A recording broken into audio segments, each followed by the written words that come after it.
Howdy, Chef Pete. Today I'm making bread. And the kind of bread I'm making is Pane Toscano. And Pane Toscano basically translates Tuscan bread.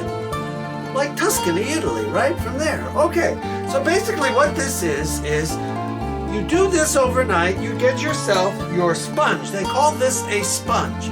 It's got some flour, it's got some more water in it, it's got yeast in it, and you let this set out overnight, okay? And then the next day you get what I just showed you, and then we have our flour with a little salt in here, some room temperature water, and some more yeast.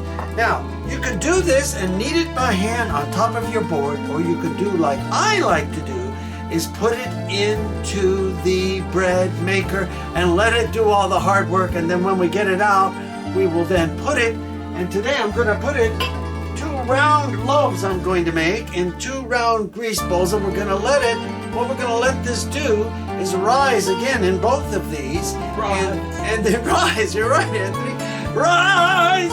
And we're going to let this rise, and then I'm going to take them out and put them on a cookie sheet with some parchment paper, and we are going to bake. Okay, so when we come back, we're going to get started by putting all of our ingredients into our bread maker, and we will continue from the bread maker. So this is Pete out making bread today, Pane Toscano, and here we are with our flour and our starter, and there we go. Okay. So this is Pete, out!